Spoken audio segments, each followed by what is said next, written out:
Allez. On y retourne? Allez. Alors, on en était resté où? On en est resté à... Ah. Normalement, vous deviez installer un contrôleur de domaine, n'est-ce pas? C'est cela. Qui avait redémarré. Et vous voilà donc sur la fenêtre d'ouverture de session du serveur, sur lequel vous allez vous loguer avec votre compte administrateur. C'est beau.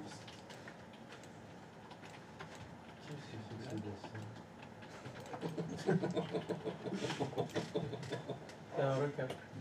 Ouais, et bien fait. Hein. C'est à s'y méprendre.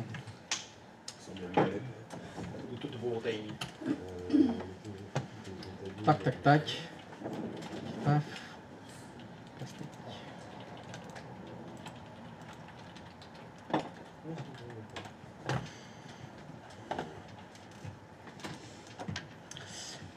Et donc nous y voilà, ça y est.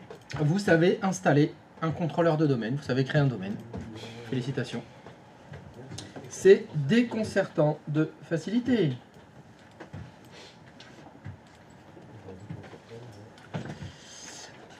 Ah oui, il faut que je fasse ça aussi. Voilà, c'est ça.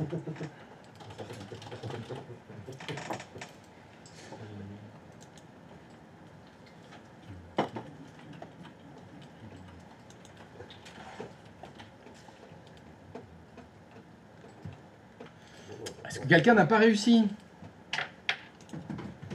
C'est bon pour tout le monde? Nickel. Ça, c'est bon. Parfait. Alors, maintenant que votre domaine a été créé, sur ce contrôleur de domaine, on va vérifier 2-3 petites choses. Alors, est-ce que vous pourriez faire un petit... C'est pas ça du tout que je vais faire. C'est NCPA. NCPA. Normalement, tout le monde devrait avoir ça. Yes. Si. Ah, non, du coup, moi j'ai mis l'adresse. Bah, tu changes. Non, c'est bon, c'est bon.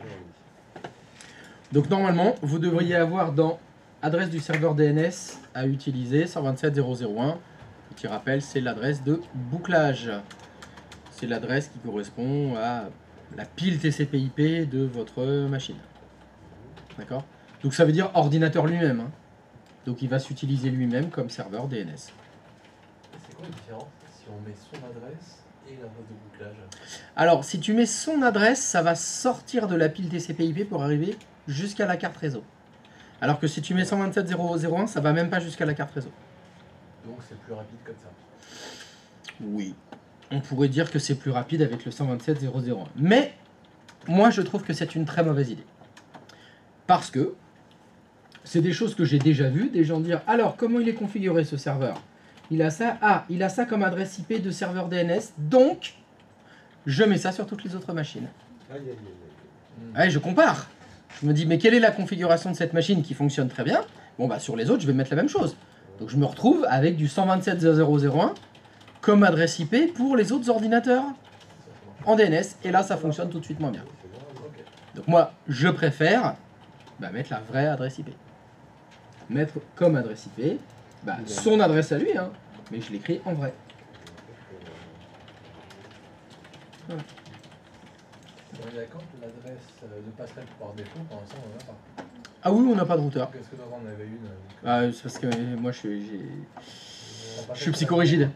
Je suis psychorigide, donc je fais tout le temps la même chose. Je les remplis et en fait, pour tout te dire, je le fais sans réfléchir. Parce que je suis en train de penser à la finale et je me dis, mais est-ce que le 4-4-2, c'est peut-être le mauvais... C'est quoi la finale? Tu mets ton adresse. Le 31. Oui, c'est ça. Il se met lui-même. Oui, c'est ça. Donc, suivant si ça gagne sa paire, Ah, c'est dans super longtemps. bah, Il reste 19 jours. ouais. Impatient. Ouais. Donc suivant. Suivant si ça gagne ou sa paire, on est dans la merde. J'ai vu ce qu'il y a après. C'est-à-dire que s'il gagne, il un, va être deux, torché c'est, pendant 10 jours, donc on est dans la Alors merde pendant après, 10 jours. il y a quoi à la rentrée? Si on n'a pas ton Ah mais oui, mais juste après vous avez le CF. s'il perd, Ah, L'école de commerce bancaire. Le CF. ah. On va au ski? C'est quoi? Ouais, pour moi, c'est l'école de conduite française. Ah non, Ça va être- non, c'est la conduite. C'est pas EFS. Ouais. C'est pas pareil. Donc oui, ça pourrait... Non, mais de toute façon, si ça perd, moi je prends une semaine, je suis plus là. Mais si Bon, tu je gagnes suis pas là. une semaine, t'es pas là non plus, de toute façon. Ouais, de toute façon, dans les deux cas, je suis pas là. Mais c'est pas grave, vous avez TP, je vous mettrai un gros TP avant de partir. Je vous le mets dans des enveloppes scellées là. Vous ouvrez l'enveloppe. Ah, vous avez 3 jours. Après le CF, j'enverrai quelqu'un. Puis PowerShell, ça sert à rien PowerShell.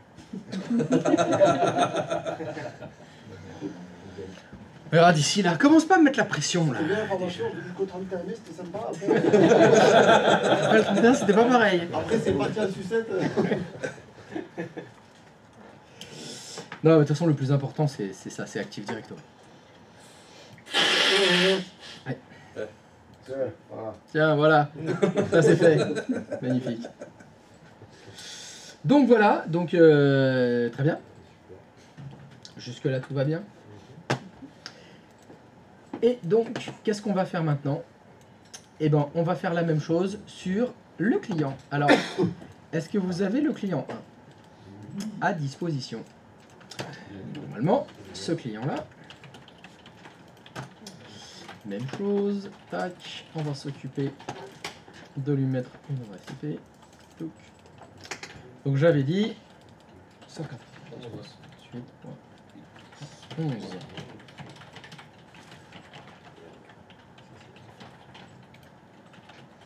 Et c'est là que je mets comme adresse IP de TNS l'adresse IP du serveur DNS et surtout pas 127.0.0.1.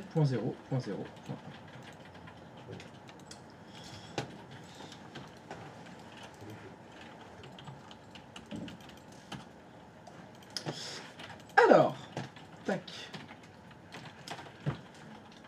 Ce que vous allez faire, c'est la première chose qu'on fait habituellement quand on crée un domaine. On intègre les ordinateurs dans le domaine.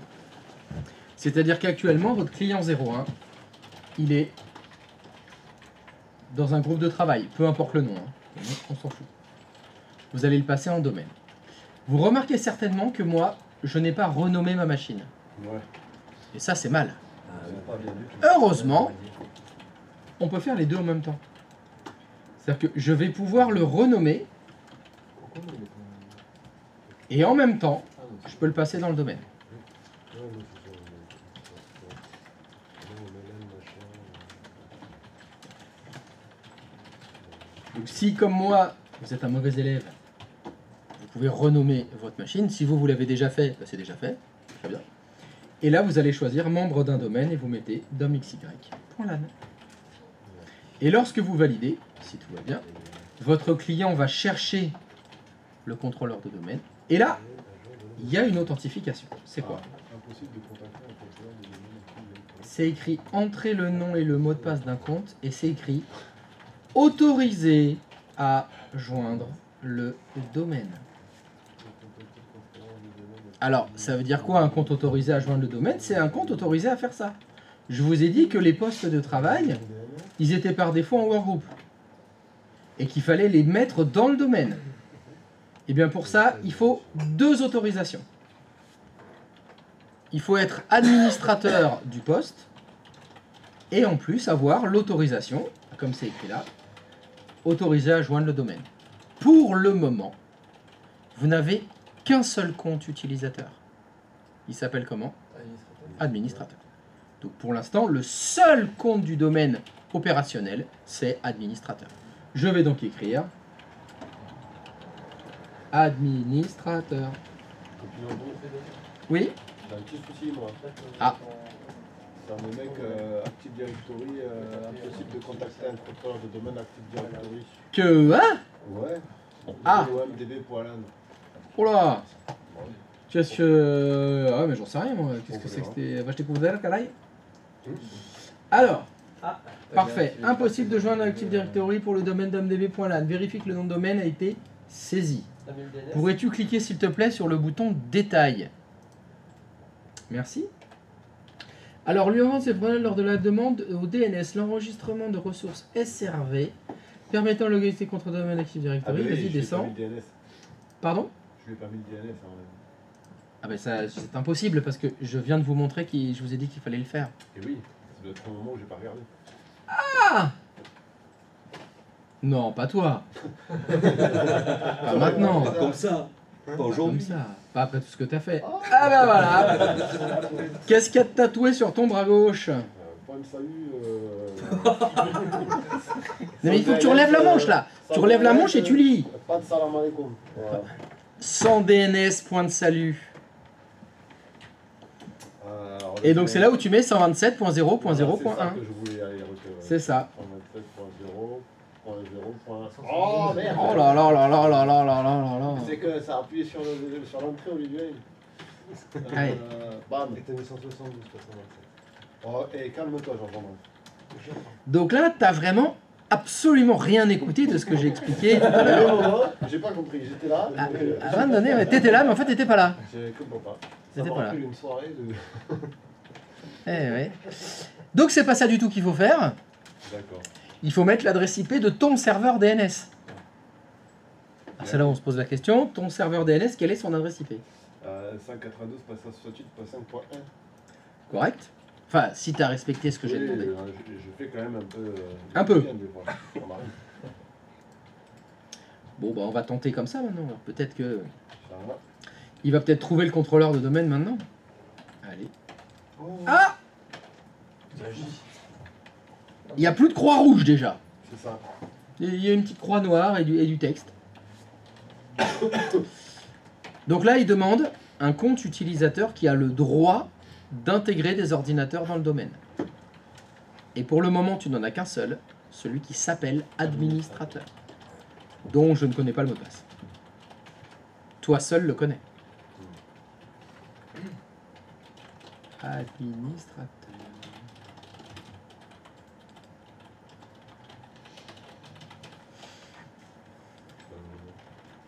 Ah, le mot de passe. Bello. C'est l'air de 4 fois la même touche. Les mots de passe ils sont tellement pourris que personne ne peut les trouver, tu vois. Non, là, je pense que c'est Je mort. te dis. Non, il a pas fait ça. Ok. C'est pas mis. Encore pire. En plus, je m'en rappelle peut-être que je m'en rappelle plus. Je ne sais pas, il y a une boîte de dialogue avec apparemment un message d'erreur. Qui dit quoi le message d'erreur? Le domaine et l'utilisateur est incorrect. Eh bien ça veut dire que le nom d'utilisateur ou le mot de passe est incorrect. Peut-être le mot de passe. Ah bah ça je ne sais pas, j'ai dit qu'il n'y a que toi qui pouvais le connaître. Inch'Allah. Inch'Allah.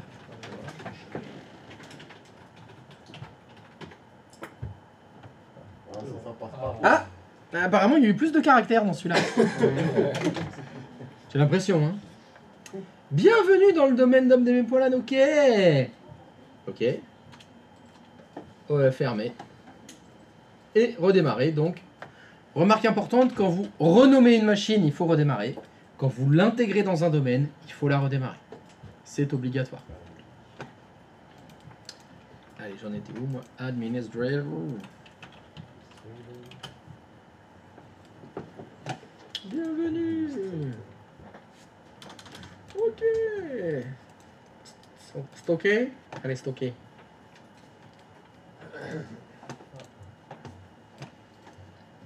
Et donc, là, ça reboot. Et donc là, la manipulation que vous venez de faire, c'est celle-là. C'est prendre un ordinateur qui était dans un groupe de travail, et hop, vous l'avez intégré dans un domaine. Et voilà, une fois de plus, c'est déconcertant de facilité.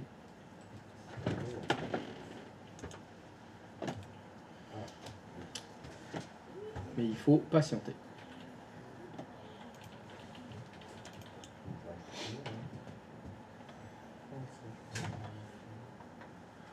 C'est bon, Dorian? Ouais. Ça a rebooté? Ouais. C'est pas mal, ça.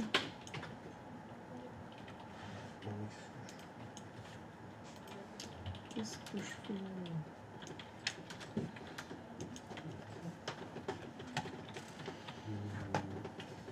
Alors, je vous invite à cliquer sur Autre utilisateur maintenant. Voilà. Alors, il y a quelque chose qui a changé maintenant. Voilà. Maintenant, c'est ici que vous allez pouvoir choisir d'ouvrir la session avec un utilisateur du domaine. Et c'est natif. En fait, par défaut, dès que vous avez intégré un compte utilisateur, dès que vous avez intégré un ordinateur dans un domaine, il essaye d'ouvrir la session dans le domaine et plus dans la SAM. C'est normal. Si on intègre des machines dans le domaine, c'est pour utiliser les utilisateurs du domaine. C'est cohérent, mais sinon on ne les met pas dans un domaine si on n'en a pas besoin. C'est good. Alors, au niveau des utilisateurs de votre domaine, lesquels avez-vous à votre disposition? Ah bah donc un qui s'appelle administrateur. Et ça marche? Vous arrivez à vous loguer avec le compte administrateur? Ouais. Ouais? Moi non. Ah bon? Non, non. Tiens, bah tu peux me montrer ça, Dorian? Ah bah tiens, je vais apprendre quelque chose. Non. Oh putain, je vais trop Vas-y, fais voir. Ne réponds pas. Donc tu arrives à te loguer avec le compte administrateur? Non. Non? J'ai pas administrateur. Et y aurait-il un bouton sur lequel tu pourrais cliquer pour pouvoir choisir administrateur? Sur le Windows 10 normal, c'est sur Donc là, administrateur. Non mais oui, c'était parfaitement ça, c'est ce que j'ai montré. Oui. Bah est-ce que administrateur ça fonctionne alors? Ah, celui-là, je sais pas. Bah t'as dit oui, t'as dit j'y arrive. Ah, mais J'ai demandé est-ce que vous pouvez vous loguer avec le compte administrateur et t'as dit oui. Il a pas compris. Ah, je. Il dit qu'il a pas compris. Je suis un tapisserie. Est-ce que tu pourrais essayer s'il te plaît de te loguer avec le compte administrateur? Ouais,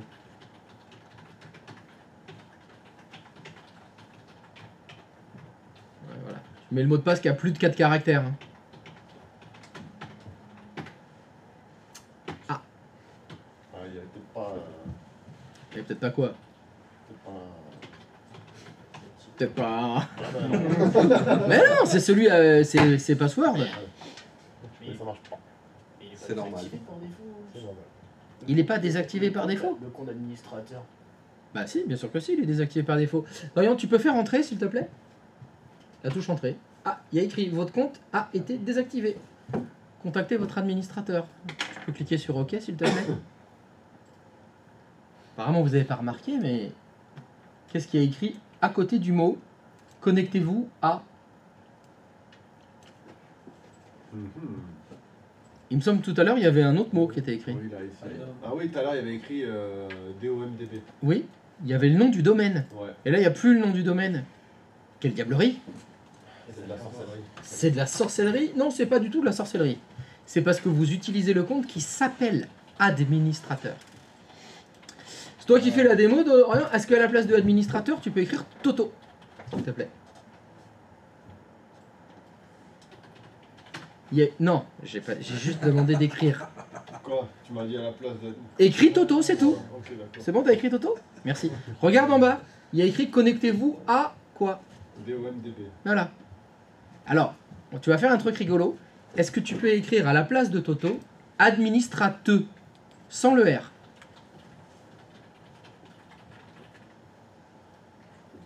Alors, il manque le U quand même. Hein. T-E-U. Stop.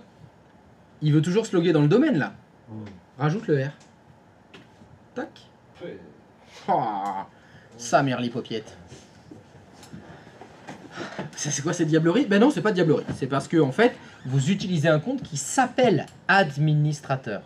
Et c'est le nom du compte administrateur local. Donc si vous écrivez administrateur sur un poste de travail qui est intégré dans un domaine, si vous ne faites rien, il essaye de se loguer localement. Tout le temps. D'ailleurs, la preuve est faite. Si vous ne mettez pas de mot de passe, on voit bien que c'est le compte administrateur local qui l'utilise parce qu'il dit le compte est désactivé. Et vous savez que par défaut, dans Windows, le compte il est désactivé. Donc là, il y a un truc à connaître. Si vous avez besoin de vous loguer avec le compte administrateur du domaine, c'est pas administrateur qu'il faut écrire. Il faut s'écrire le nom du domaine anti-slash administrateur. Donc il faut l'écrire comme ça. Barre oblique inversée. Barre oblique inversée. Normalement, quand je vous parle, anti-slash, ça doit vous parler. Hein. Ah oui, oui. Alors là, c'est bon. Mais on peut essayer barre C'était oblique la inversée. définition, de l'anti-slash. Non, mais c'est pas mal ça, barre oblique inversée. C'est ce que m'a sorti ChatGPT. Ah mince, c'est mini. C'est-à-dire quand tu lui as demandé c'est quoi le nom de ce... Tu lui as demandé quoi? Comment appelle-t-on anti-slash en informatique? Et il t'a répondu barre oblique inversée. Ouais. Alors le... C'est nul l'informatique en français. C'était marrant. barre oblique ou barre oblique inversée. Ça peut marcher pour Brigitte, hein. Ouais, c'est ça. Mais c'est Oui. ça. Hein. Ça reste une barre oblique. Alors après, laquelle est inversée par rapport à l'autre? Parce que ça reste une barre oblique. Hein. Alors dans quel sens tu le lis? Bah... Suivant comment t'es tourné, ça change tout le temps de toute façon. Ouais. Si on la met en italique, ça fait un underscore. Barre oblique inversée en italique, ça fait underscore. À force. Quoique non, c'est la barre oblique tout court. Pas la inversée.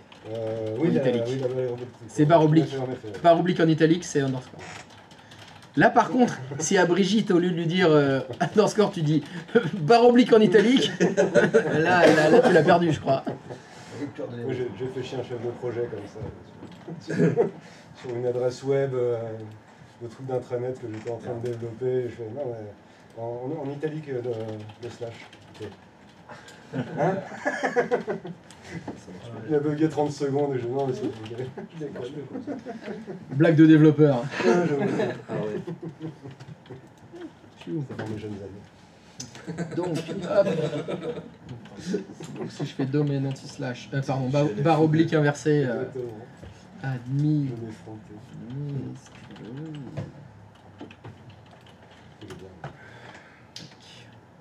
Et là, je vais pouvoir ouvrir la section. Donc, il faudra bien différencier à ce moment-là ce qu'on va appeler le compte administrateur du domaine, parce que c'est celui qui est dans la base Active Directory, à ne pas confondre avec le compte administrateur local, celui qui est dans la SAM. Parce que les deux existent. Et du coup, ça c'est juste pour le compte administrateur ou si c'est valable s'il y a un compte Toto par exemple sur le domaine Active Directory et sur le compte local. Non, c'est que administrateur qui pose problème. C'est le seul compte. Si tu as un Toto dans ta SAM et un Toto dans le domaine, c'est le Toto du domaine qui sera. Il n'y a que pour le compte administrateur où il faut le faire, où il faut écrire nom du domaine, anti-slash, administrateur. Sinon, c'est administrateur local. Et là, c'est caray. Super.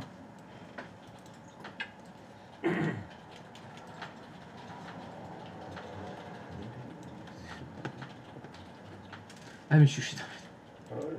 Je me disais, j'ai deux clients, hein. Qu'est-ce que c'est que cette histoire? Et là, c'était celui du dé que je voyais.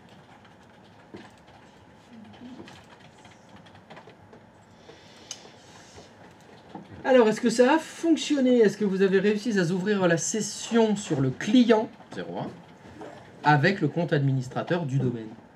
Oui. Fonctionnaire test. Écoute. Sercoute.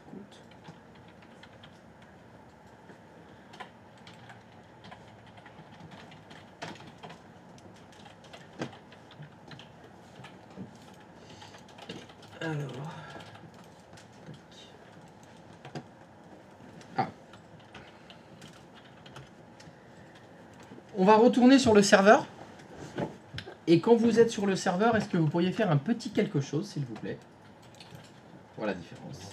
Est-ce que vous pouvez faire se déconnecter? Et essayer de vous reconnecter. Et voilà, sur le serveur 1, vous faites se déconnecter, vous vous déconnectez. Et quand vous êtes connecté, vous faites comme sur le client et vous choisissez autre utilisateur. Je vais vous demander de refaire la même, entre guillemets, bêtise. Ça va faire la même chose. Eh ben non. Non? Il n'y a qu'à voir.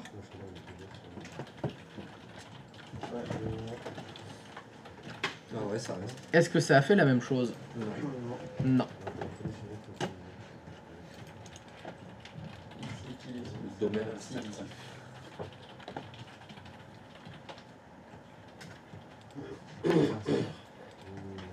Hmm?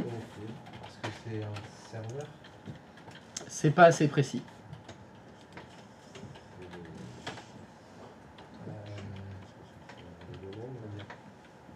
Il n'essaie pas de se connecter à un compte Ah, mais il n'y a pas le choix sur celui-là. Et oui, c'est ça la différence. C'est que sur cette machine-là, il n'y a pas le choix. Pourquoi il n'y a pas le choix? Qu'est-ce qu'elle a de spécial, cette machine? Et on est déjà sur le compte administrateur en fait. Non, c'est pas ça qu'elle a de spécial. C'est le contrôleur c'est un de serveur. domaine. C'est le contrôleur de domaine. Voilà ce qu'il y a de spécial. Et en fait, je vous ai dit que 100% des ordinateurs Windows, ils ont tous une SAM.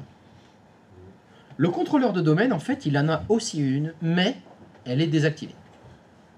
En fait, le contrôleur de domaine, quand vous l'avez redémarré, vous vous souvenez, on a installé Active Directory, on a fait promouvoir un contrôleur de domaine, vous avez créé votre forêt, machin, vous avez tout fait, et à la fin, il a redémarré. Quand il a redémarré, la SAM, il l'a éteinte. Il a désactivé la SAM, et à la place, il a mis la base Active Directory. Donc en fait, sur votre contrôleur de domaine, il y a une SAM, mais elle est désactivée pour le moment. Pourquoi pour le moment? Parce qu'on peut réactiver la SAM. Bon, vous savez comment faire, c'est tout simple. Hein. Vous avez ajouté un rôle pour que ça devienne un contrôleur de domaine. Ouais. Ben, vous pouvez enlever le rôle. Hein. Un serveur qui était serveur ordinaire et qui est devenu contrôleur de domaine. Quand il est devenu contrôleur de domaine, la base Active Directory a pris la place de la SAM. Si vous désinstallez Active Directory, si vous retirez le rôle, ça va faire l'inverse. C'est la base Active Directory qui sera plus utilisable, et à la place, ce sera la SAM qui reviendra. Donc, je vous ai pas vraiment menti, tous les ordinateurs Windows ont une SAM. Il y a une petite exception sur les contrôleurs de domaine, la SAM elle est désactivée, le temps qu'il reste un contrôleur de domaine. Bon, ce qui est en général un peu toute sa vie. Mais ça peut arriver, hein. Comme vous l'avez ajouté le rôle contrôleur de domaine, vous pouvez l'enlever. On pourrait enlever le rôle contrôleur de domaine. Et là, la SAM reviendra. Et donc comme on n'a pas accès à la SAM sur un contrôleur de domaine, il n'y a aucune problématique d'ouverture de session. Quoi que vous fassiez, sur un contrôleur de domaine, vous vous loguez tout le temps avec la base Active Directory. Donc là, on peut écrire administrateur direct. Pas besoin de mettre domaine anti/slash administrateur. La problématique d'ouvrir la session avec le compte administrateur du domaine, ça va se poser sur tous les ordinateurs, sauf les contrôleurs de domaine. Les contrôleurs de domaine, on peut y aller franco qu'avec le compte administrateur. Mais toutes les autres machines, n'importe quelle machine qui n'est pas un contrôleur de domaine, si vous voulez vous loguer avec le compte administrateur du domaine, vous devrez écrire domaine anti/slash administrateur. Sinon, il essaiera avec le compte administrateur local. Et là, c'est la misère. Là, c'est caraille, comme on dit.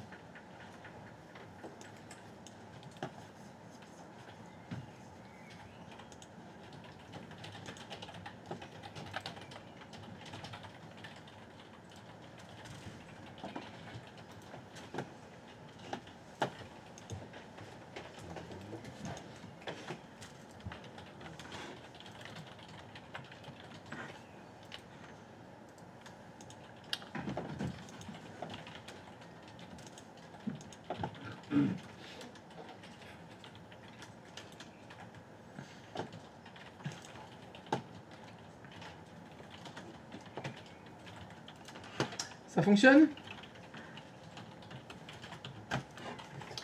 Donc le login sur le contrôleur de domaine, c'est très facile.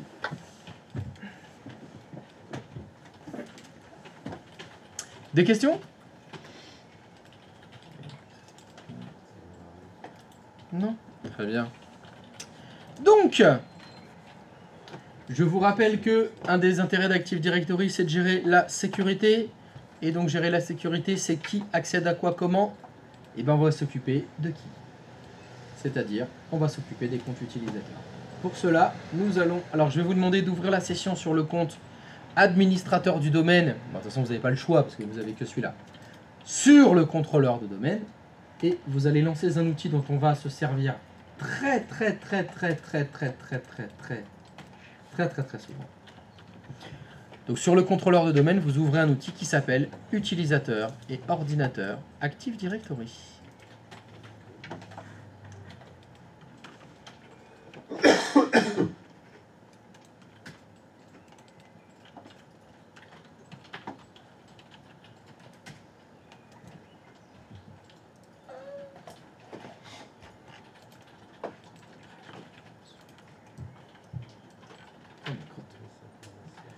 pour ceux qui veulent se la péter, c'est dsa.msc. Pour ceux qui veulent le lancer, plutôt en ligne de commande.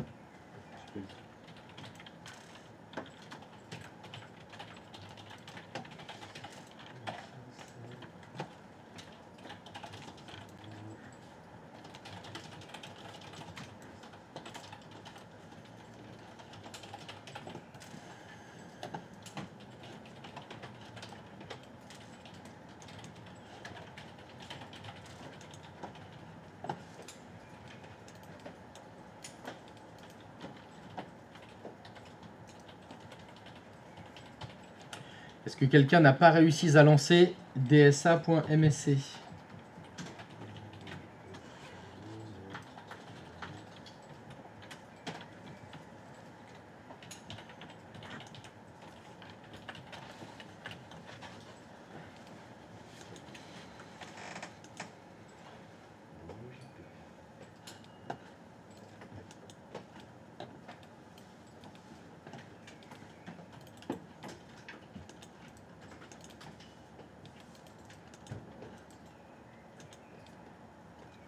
C'est bon?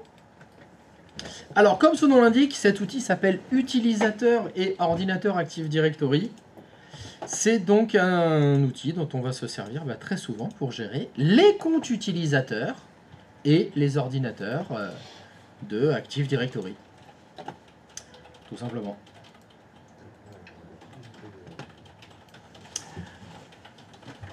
C'est bon? Donc, qu'est-ce qu'on va retrouver dedans? Comme d'habitude, vous avez une arborescence de dossiers comme dans beaucoup d'outils Microsoft. C'est souvent le cas. Donc on va dérouler, et puis vous avez des conteneurs qui s'appellent Built-in Computer Domain Controller, Foreign Security Principal, Managed Service Account et User. C'est les conteneurs par défaut qu'on va trouver. On va parler un petit peu de tous ces conteneurs d'abord. Alors, le premier qui va m'intéresser, c'est Computer. Alors d'après vous, dans le conteneur computer, qu'est-ce qu'on va trouver? Exact, les ordinateurs. Qui font partie du domaine. Qui font partie du domaine, bien sûr. Parce que vous voyez, il y a le nom de votre domaine qui apparaît au-dessus là. Dans le domaine, on a un conteneur qui s'appelle computer qui contient les computers. Donc là, comme j'ai intégré mon client 01 dans le domaine, dans la liste des computers, j'ai la liste des ordinateurs de mon domaine. Je retrouve mon client 01. Tout est normal. Alors bien sûr, je ne trouve pas le serveur 01. Pourquoi? Parce que c'est un ordinateur spécial. Il est dans le conteneur qui s'appelle Domain Controller. Donc dans Domain Controller, il y a les contrôleurs de domaine. Et dans Computer, il y a tous les autres. Alors il faut bien faire attention. Les serveurs qui ne sont pas des contrôleurs de domaine, c'est considéré comme des computers. Ils vont se retrouver ici. Imaginons que je fais un serveur 03, qui est juste un serveur de fichiers par exemple, ou d'imprimante, ou quoi, ou caisse. Il va se retrouver dans Computer. Attention, dans Computer, il n'y a pas que les clients. Il n'y a pas que les Windows, Pro, etc. Il y a aussi tous les serveurs qui ne sont pas des contrôleurs de domaine. Les contrôleurs de domaine, ils sont dans Domain Controller. Ok. Vous retrouvez une notion très importante ici. Ça, c'est ce qu'on appelle un compte d'ordinateur. C'est quoi un compte d'ordinateur? C'est un... Pardon? Excuse-moi, Topinambo, oui, je t'écoute. Je sais pas si c'est important ou pas, mais il y a Karim qui a laissé un message sur le Discord, elle n'arrive pas à se connecter. Oui, je suis en train, parce que là, j'ai du mal à faire deux choses à la fois. Je peux pas et faire le cours, et en plus m'occuper de son adresse IP. J'essaye de le faire en parallèle, mais je n'ai malheureusement qu'un seul neurone, et je ne peux faire qu'une seule chose à la fois. J'essaye de lui faire en même temps, mais j'arrive pas à faire deux choses en même temps. Maintenant, ce que je peux faire, c'est peut-être arrêter le cours, m'occuper de faire son truc, et reprendre après aussi. Juste, je voulais lancer la formation. Je sais pas, qu'est-ce que vous en pensez? Ça dépend combien de temps ça prend, si tu en as pour 4 heures. Me connaissant, ouais, ce sera pas trop 4 heures. Non, normalement, j'en ai pour 2 minutes. Vas-y alors. Alors, qu'est-ce qu'elle m'a dit? Machin, 89. Je sais pas chez qui elle était, elle. Elle était chez qui? Ah oui. 89, 80. Allez, hop. On va partir là-dessus. Hop. Hop.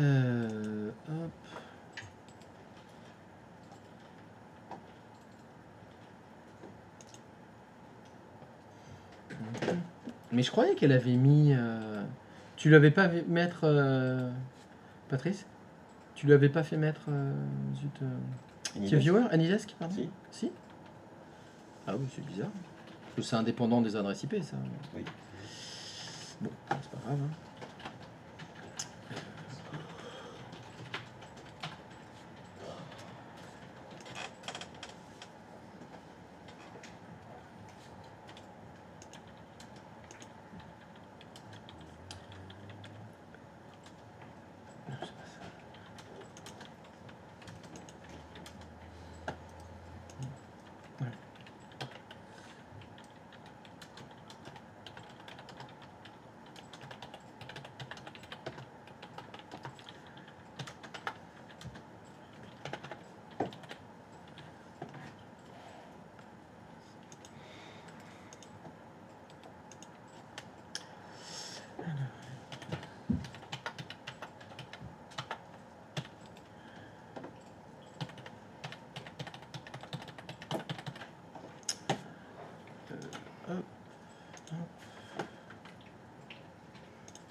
Voilà, normalement c'est bon.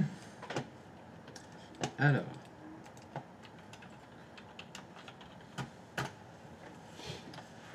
Donc je disais, computer, il y a les comptes d'ordinateur de toutes les machines sauf les contrôleurs de domaine.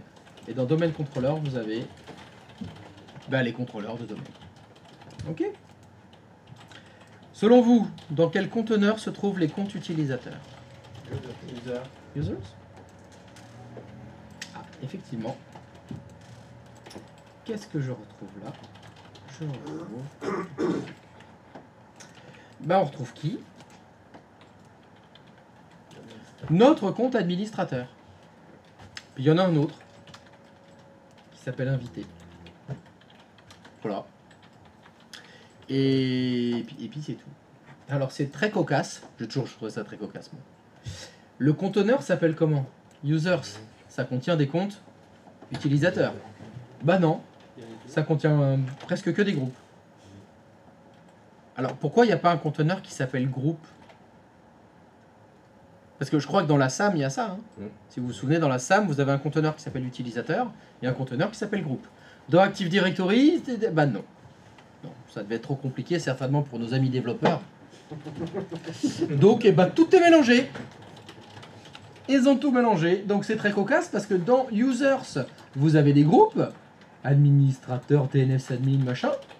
Et dans Built-in, il y a aussi des groupes. C'est alors. Alors, dans Built-in, il y a des groupes.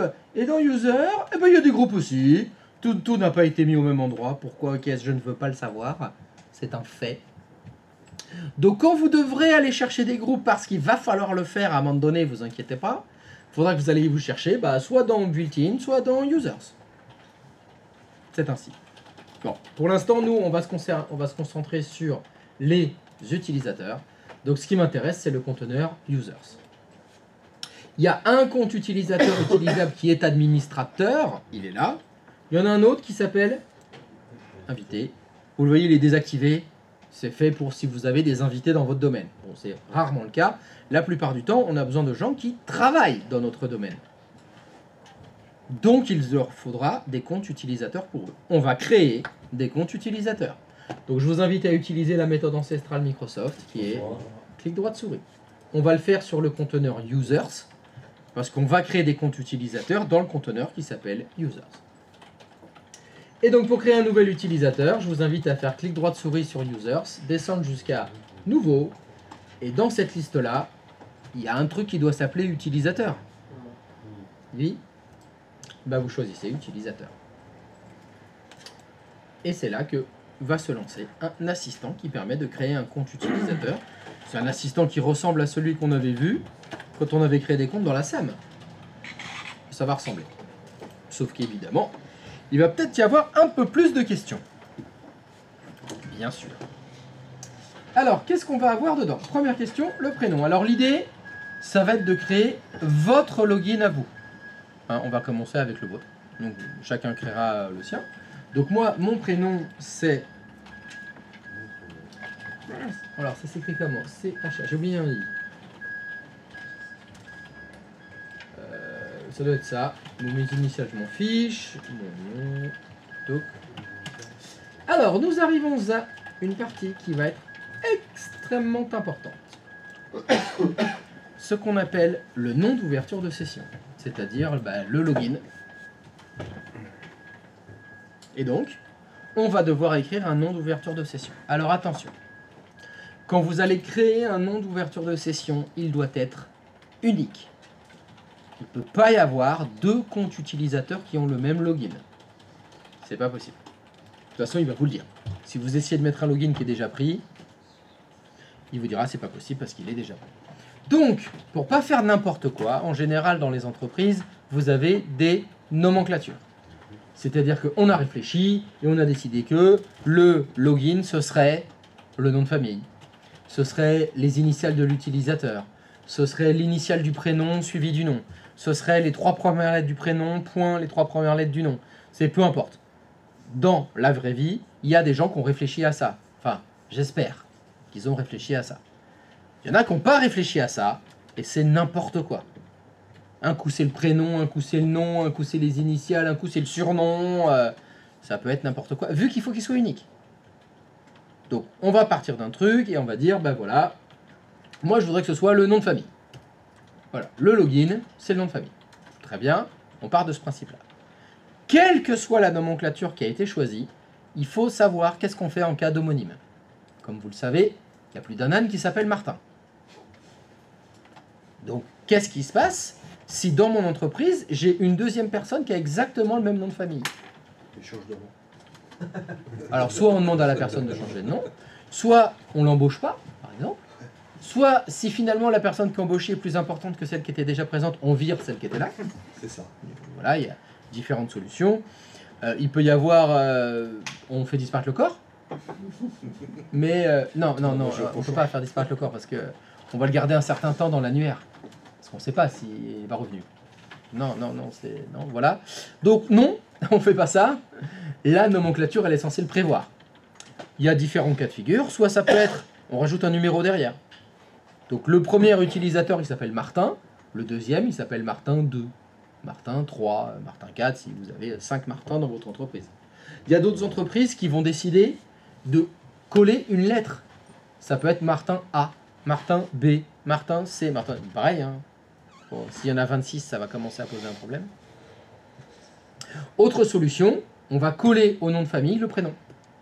Donc, il y a un utilisateur, son login, ce sera Martin. Et le nouveau salarié, ce sera Pierre Martin. On va rajouter son prénom avec son nom. Ou on met que l'initiale du prénom, celui du nom. Ou etc. Ou on écrit bis derrière. Peu importe, ça n'a pas d'importance. Il faut juste qu'il y ait une nomenclature qui soit définie. Oui. Typiquement, moi, quand je bossais chez EDF, j'avais un matricule. Ah, et en fait, alors ça c'est encore une autre solution. À partir du moment où on est une très grosse boîte, du Pierre Martin, du Martin 2, du Martin 3, du Martin 4, ça devient vite chiant. Donc il faut trouver une solution qui est unique. Dans toutes les entreprises qui ont des salariés, on a tous un numéro de salarié. C'est écrit sur la fiche de paye. Tout le monde a un numéro unique. Il y a des boîtes qui utilisent ça. Le login, c'est 182 712. Il est unique. Parce que c'est avec ça qu'on fait votre paye. Donc attention, il faut aussi se poser la question. Des fois, on a besoin d'utilisateurs dans l'annuaire qui ne sont pas des salariés. Des stagiaires. Les stagiaires qui viennent, il leur faut un compte. Qu'est-ce qu'on fait? Est-ce qu'on leur génère un numéro aléatoire, un truc bidon? On l'a prévu à l'avance. On a créé des logins 1, 2, 3, 4, 5, 6, 7, 8, 9. Ben ça, c'est les stagiaires qui utilisent celui-là. Voilà, peu importe. Il faut juste que ce soit anticipé. Il y a des entreprises où les salariés ils détestent ça parce que c'est impersonnel, le numéro, l'identifiant unique de salarié. Il y en a qui utilisent les codes qu'il y a sur les cartes de cantine. Pareil, les cartes de cantine, ils ont tous un numéro de série unique. Bon, bah avec ça, c'est bon, on peut s'identifier dans Active Directory. Peu importe. Donc, il faut définir une nomenclature et s'y tenir. Alors ça aussi, c'est une problématique dans les entreprises, c'est que l'Active Directory, il a vécu, il a grandi, il a grossi. Quand on a commencé Active Directory, on était 50. Et bien les logins, on avait mis les prénoms. Personne n'avait le même prénom. Aujourd'hui, on est 300. Putain, des Kevin, on en a 8. Comment on fait? Bon, ben on a choisi les noms de famille. Donc, c'est pas rare que vous allez intervenir dans Active Directory, vous allez avoir quelqu'un. Attends, mais ton login, c'est Karine. Mais je crois que c'était les noms de famille, les logins. Oui, mais alors Karine, elle est là depuis 20 ans. Et quand elle est arrivée, c'était les prénoms. Et elle a gardé son login Karine. Donc des fois, vous avez comme ça des différences entre certains utilisateurs parce que bah, ça a vécu. Et bien sûr, on a eu la flemme de tout remettre au propre. Ah ça, la flemme, c'est un problème.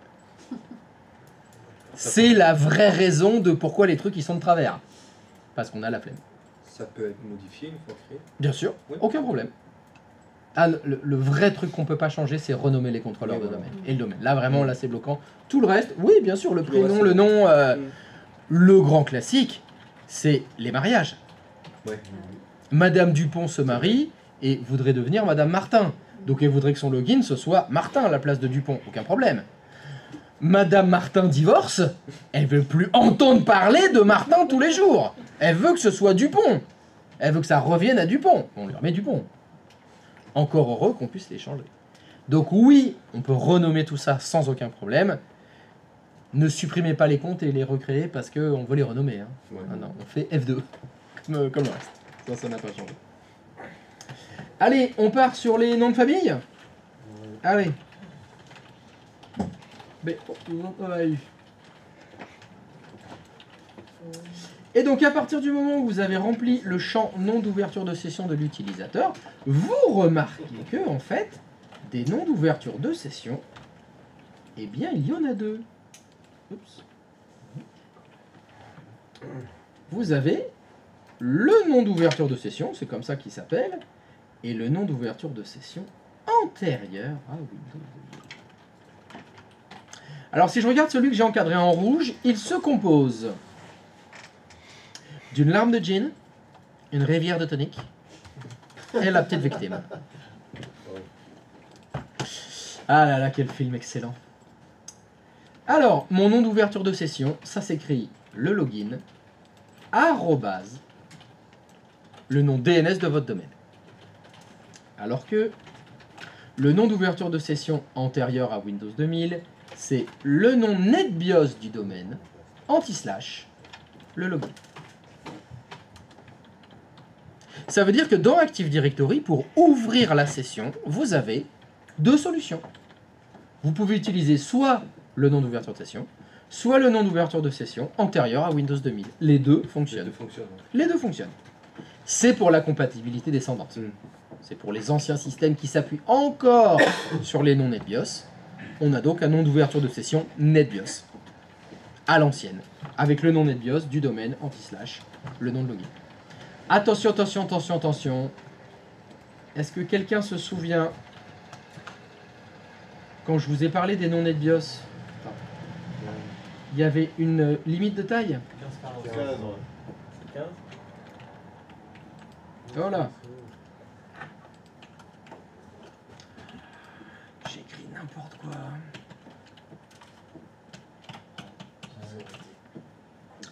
C'est pareil. Les noms d'ouverture de session NetBIOS, ils ont une limite de taille. Alors c'est 21 caractères. Alors que le nom antérieur à Windows 2000, c'est beaucoup plus. Mais là où c'est vraiment potentiellement problématique, c'est que vous voyez, hop, alors j'écris 6, 7, 8, 9, 10, 11. Et... Vous voyez ce qui s'est passé ici? Celui-là, il finit par 12. Enfin, on peut dire. J'ai 11 et 12. Et celui-là, il n'y a que 11. Là, vous allez me dire, bon, bah, ça se voit parce que vous faites attention. Mais là où ça peut poser problème, c'est s'il y a des gens qui ont des noms de famille très longs. Si mon nom de famille, c'est ça.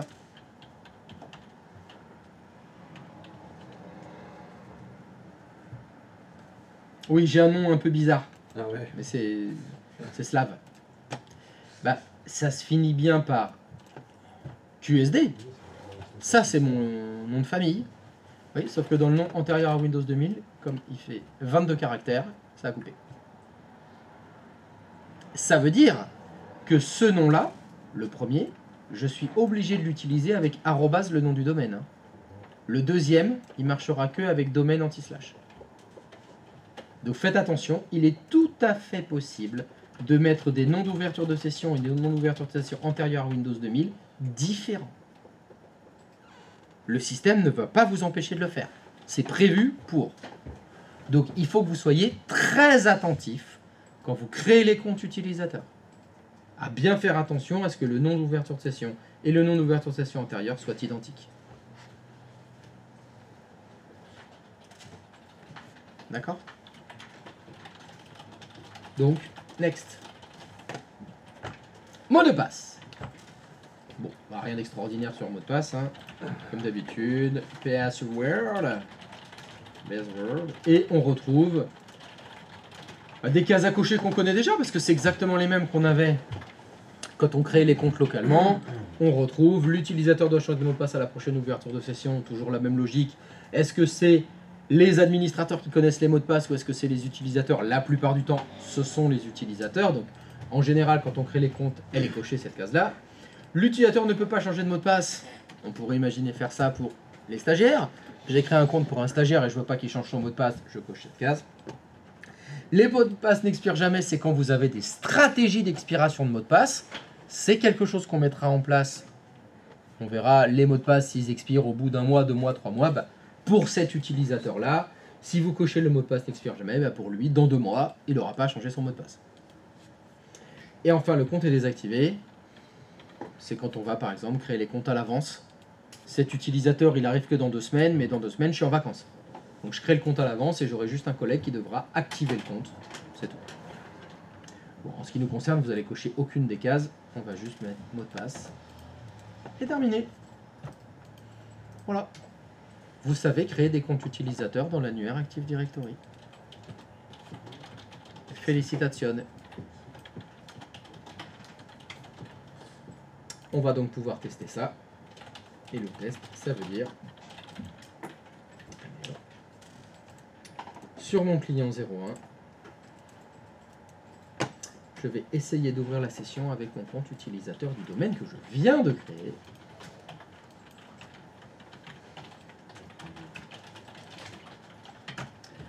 Bienvenue, Christophe, sourire.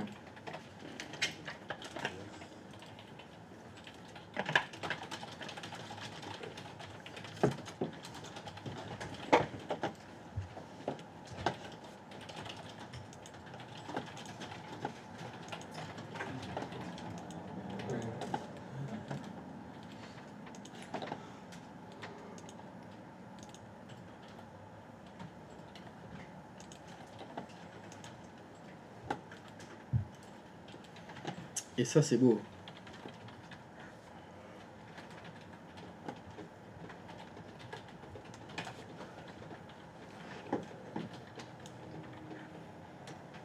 Alors, est-ce que quelqu'un n'a pas réussi à ouvrir la session sur le client 01 avec le compte utilisateur que vous avez créé précédemment? C'est good for everybody? Parfait, les everybody. On va pouvoir continuer. Je souhaiterais que vous fassiez la même chose sur le client 2. C'est-à-dire je voudrais que vous ouvriez la session avec le même compte utilisateur, mais sur le client 02 cette fois.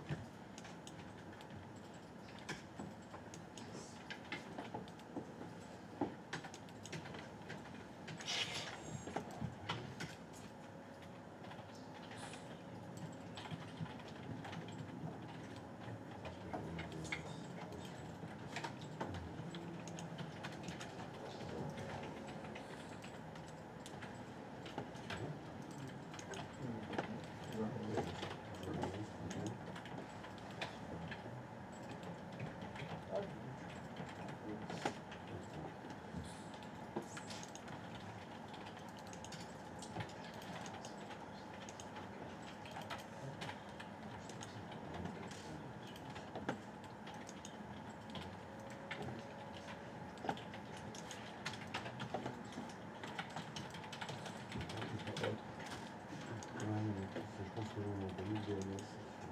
Ouais, c'est ça.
Alors, est-ce que ça fonctionne sur ce client 02?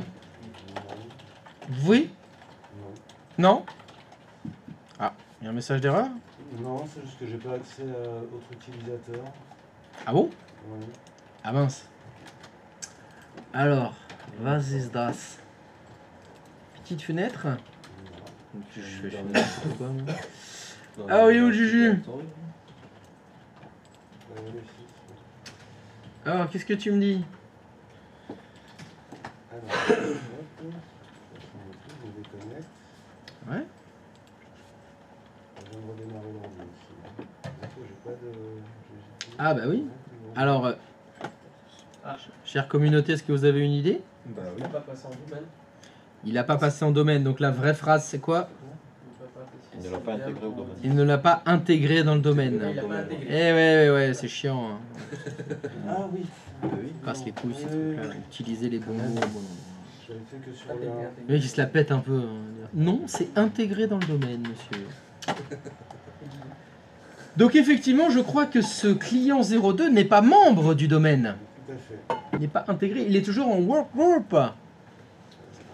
Un groupe de travail. You need to put it in the domain, please. Can you put it in? Oui, oui. Thank you. C'est 6DM. Sizedm.cpl. Comme courant porteur. Ah, effectively, it is not a member of one domain. Absolument. Et qu'est-ce qu'on a mis déjà? You've got to put the member in. Ah, what is the name of the domain? Yes, I think this is the name. Ah, and the name of the administrator. C'est le nom de mot de passe d'un compte autorisé à joindre. Yes. Bah, c'est mieux, tu vois. C'est tout là, c'est vraiment que ça tombe. Ah, on t'a confirmé ça, je suis. Je crois que j'ai bien vu dans le domaine. Yes. Non, Bienvenue. non, faut que tu mettes l'adresse IP du serveur, pas l'adresse IP de... Ah oui, mais oui, je suis bête. Je suis pas sûr que j'ai l'avoir modifié là. Ah ben c'est obligé que tu l'aies fait parce que sinon tu n'aurais pas pu t'intégrer dans le domaine. Ah oui, ok, oui. J'ai fait exactement la même erreur. C'est dingue, hein. Et oui, ça veut dire qu'en informatique, les mêmes causes ont les mêmes effets. Si tu fais la même erreur à chaque fois, il y aura à chaque fois les mêmes effets. Ouais, c'est... Ah, pour le prochain, j'essaie. Contrairement aux femmes. Parce que si tu as le même comportement avec elle à chaque fois, tu auras un résultat différent. Ça, À chaque fois, tu as un résultat C'est différent. quantique. Oui, c'est quantique. Et là, ça nous dépasse. nous.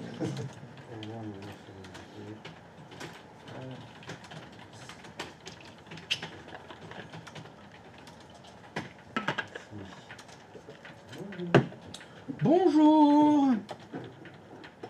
Comment allez-vous bien? On est là pour 5 minutes. Oui, c'est le temps de les ouvertures de session. C'est toujours un poil long la première fois. Ouais. Alors que d'habitude, c'est plutôt court la première fois.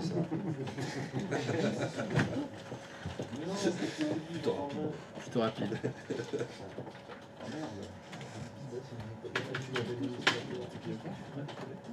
Ah mais oui, je suis bête.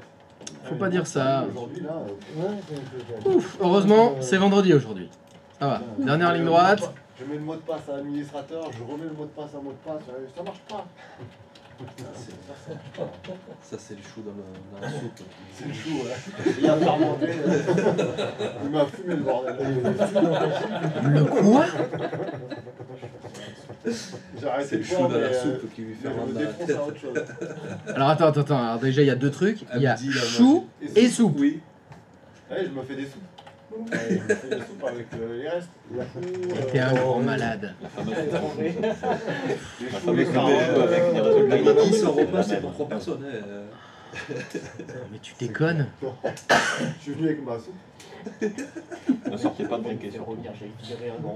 Eh mais je comprends que tu fasses que des conneries. Hein. C'est bon là, les mecs. La soupe au chou. La denrée. Mon dieu. Le glaude. Mon dieu, mais qu'est-ce qu'il faut pas entendre? Malade. Mais il est malade, c'est normal, il mange du chou et de la soupe. C'est ça. Voilà, il devrait manger des frites et de la viande. Ça fait pousser les poils. Mais pas les Génie, il y a Pas les cheveux. Alors ça a fonctionné? Oui. Ouais, ça redémarre, ouais. C'est bon. Ah bah oui, parce que la machine n'était pas intégrée dans le domaine. Ah ben non. Ah bah forcément oui, ah oui, là forcément ça joue. Ouais, ouais. Donc ça fait que là, Exemple, hop, sur le- je vais mettre à jour notre joli schéma. On était où? On était là. Schéma Tac. formé. Voilà. Tac. Voilà. Maintenant, on a donc un serveur 1 qui est devenu... Hop, il est DC DNS. Tac. DC DNS et on a 2 clients dans notre domaine. Voilà. Alors, y a-t-il quelqu'un pour qui ça ne fonctionne pas? Non? Parfait. Alors, Attends, on va me dire.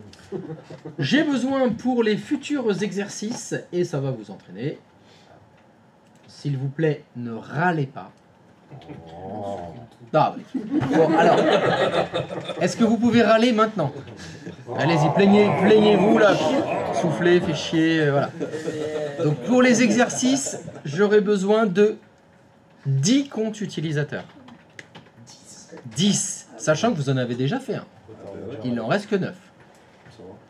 Je vais vous demander de créer des vrais comptes utilisateurs, c'est-à-dire que je ne veux pas que vous fassiez utilisateur 1, utilisateur 2, utilisateur 3. Il me faut des gens avec des prénoms et des noms. Donc, vous avez déjà le vôtre.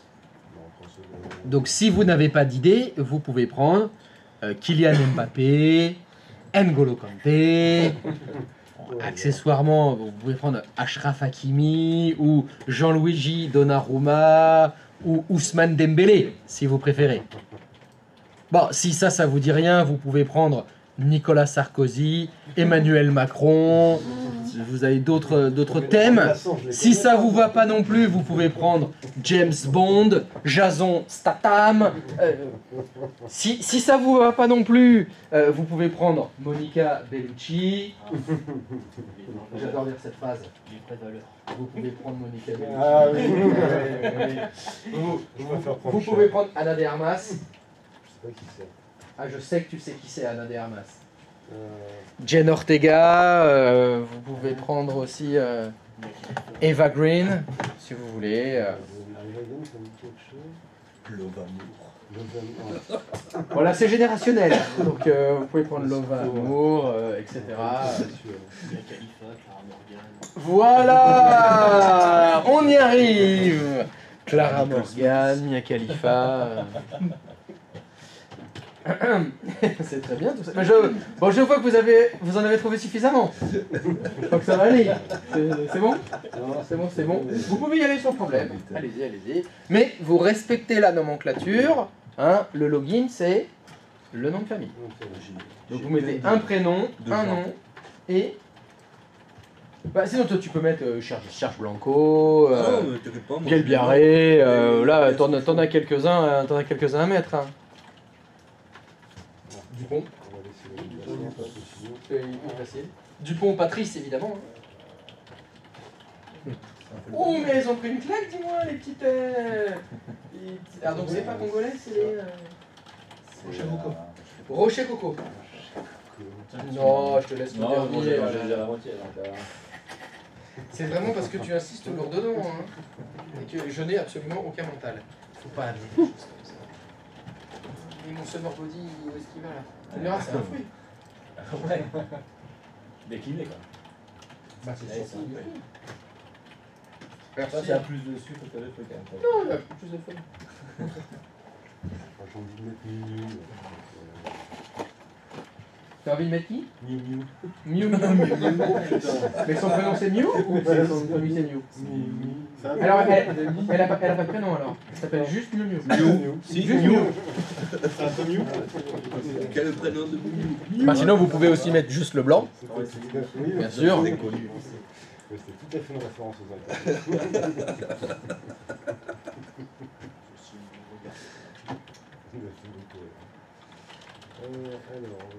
Oh mais tu vois que t'as pas d'idée. Peut-être. Je ne fais pas d'idée. Mais Clara Morgan. Un gars, il avait deux filles, il les avait appelées une Clara, l'autre Morgane. Mais non, c'est la même Clara Morgan. Oui, non, mais j'ai compris. Ouais. On a dû faire un Je sais que c'est la même. prénom composé. Je sais que c'est la même. Hein. Mon Dieu. J'ai dit non, il a pas osé.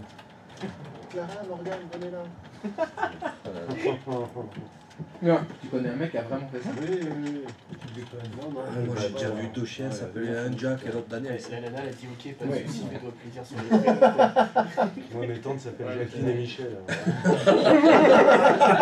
Putain, mais arrête. Sincèrement. Mais n'importe quoi. Mais arrête. Mais oui, bien sûr. Jacqueline, hein, pas Jackie. Mais ça marche très bien quand même. J'espère que tu les remercies régulièrement. Genre une petite boîte de chocolat.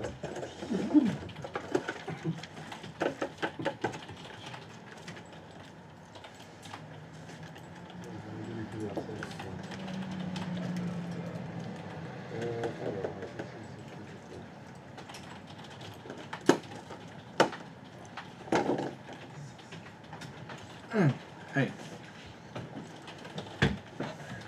Le temps que vous fassiez ça, je vais aller uriner. Qu'il en soit ainsi.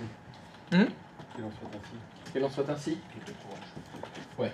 Pourquoi t'es allé au chat avant? Oh non. Non, c'est lui avec le chou là. Oh là là. Je vais aller en bas alors. Je descends ces coups de coude. J'en ai pour plus longtemps parce qu'il faut que je descende.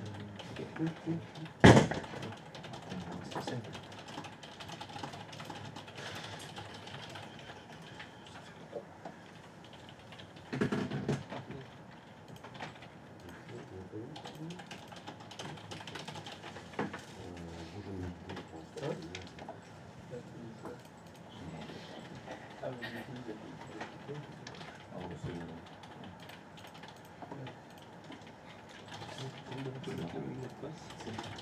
J'ai dit au moins de mettre le même mot de passe. Ah, c'est génial ça.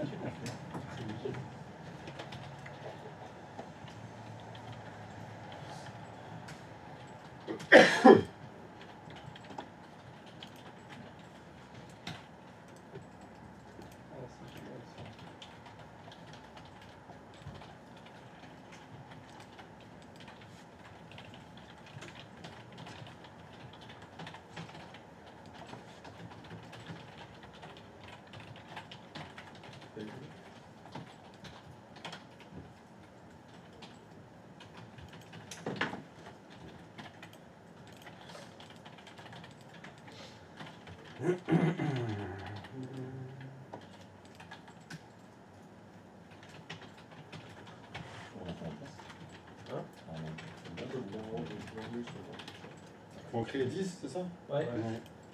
Vous leur mettez un mot de passe, vous ou pas? Ouais, bah ouais. Bah oui, il faut. Tu les autres passent ça par défaut. comme ça.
Ouais.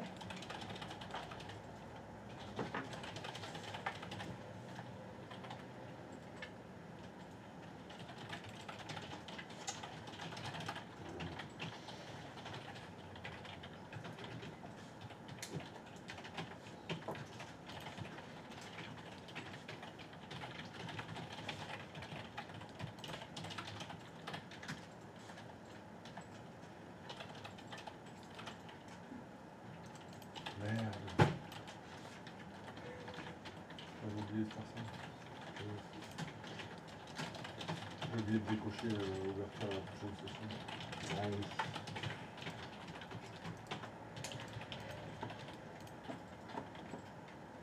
Je peux pas changer pour moi.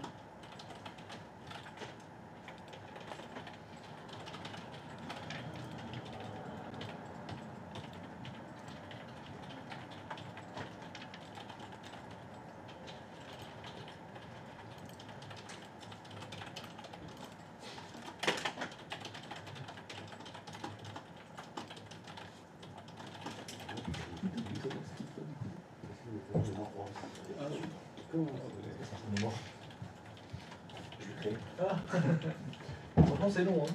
Un jeu de blanc. C'est good?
Quoi, comment?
C'est bon, c'est créé ces comptes? Alors, j'aimerais bien que vous fassiez une petite vérification sur vos clients. C'est-à-dire, vous allez tester les deux logins différents. Comme je vous l'ai dit, sur un compte utilisateur, alors, je prends bien. Quand vous avez créé vos comptes, vous aviez deux façons d'ouvrir la session. Soit le nom d'utilisateur et arrobase le nom du domaine, soit le nom d'utilisateur, le domaine anti-slash, le compte utilisateur. Vous allez tester les deux. Ça veut dire que pour vous loguer, vous allez écrire soit arrobase le domaine,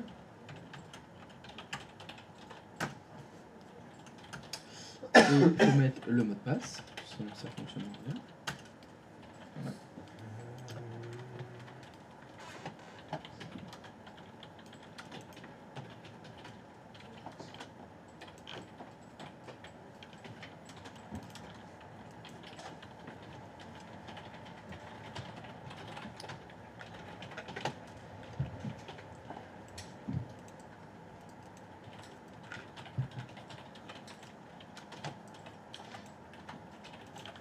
Soit vous mettez le domaine anti-slash le nom d'utilisateur. Et normalement les deux fonctionnent.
Alors, y a-t-il quelqu'un pour qui ça ne fonctionne pas? Non, c'est bon? C'est bon for everybody? Parfait. Alors, on continue. Vous avez créé vos comptes utilisateurs dans le conteneur qui s'appelle users, dans lequel il y a tous vos comptes qui sont mélangés avec les groupes, etc.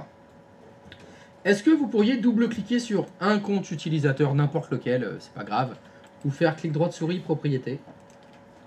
On va détailler les différents onglets que vous avez, parce que là, il y en a plus que quand vous étiez dans la SAM.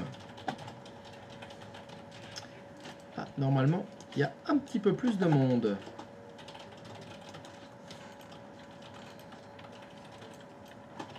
Vous y êtes?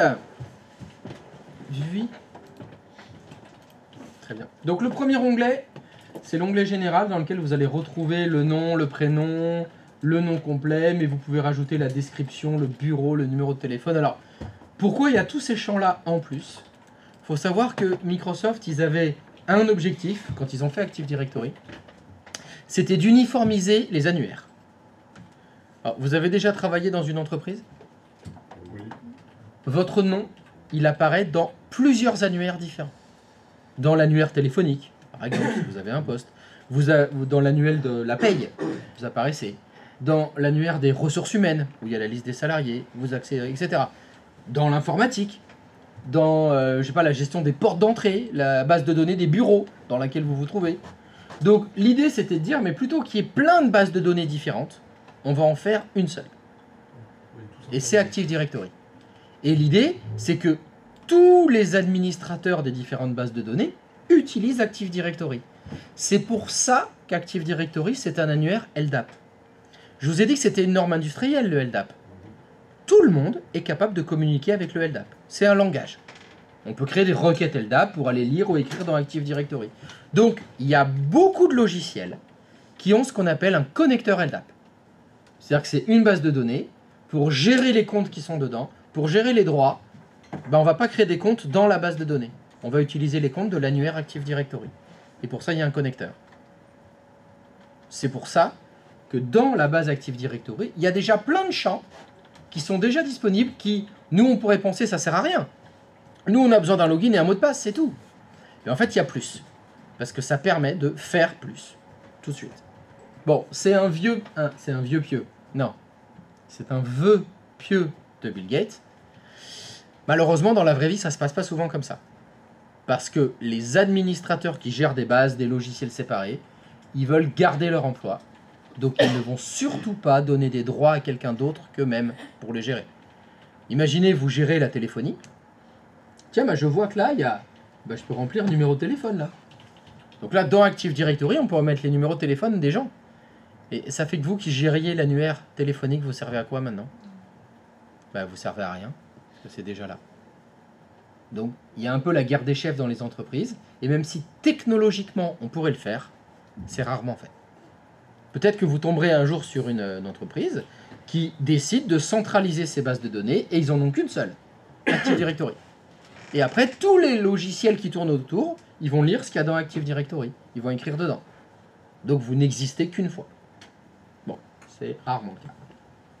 Mais on pourrait le faire si on veut, c'est pour ça qu'il y a tous ces champs-là. C'est pareil pour l'onglet adresse. C'est une adresse postale. Donc on pourrait remplir l'adresse de cette personne, sa boîte postale, sa ville, son département, son pays. Ça peut être intéressant pour des multinationales qui ont des salariés un peu partout dans le monde, dans différentes villes, dans différents pays. Bah, comme ça, on sait qui est à quel endroit. Ça peut servir. Je vais volontairement sauter des onglets pour aller dans l'onglet Organisation, dans lequel vous retrouvez encore des informations liées à votre compte utilisateur, comme par exemple la fonction. Cet utilisateur, sa fonction, c'est quoi? Il est cadre, cadre A, cadre B, directeur, employé, esclave. C'est peut-être ça sa fonction. Stagiaire. Voilà, c'est bien plus esclave, stagiaire. C'est en dessous d'esclave, stagiaire. C'est des informations qui en fait peuvent être assez importantes pour vous pour donner des droits. Parce que, comme on l'a dit, le domaine ça sert à centraliser l'administration et gérer la sécurité. Mais suivant la fonction, peut-être que les utilisateurs auront des droits différents. Ce ne sera peut-être pas les mêmes autorisations pour un cadre, un directeur, un stagiaire. On peut le savoir ici. Pareil pour le service.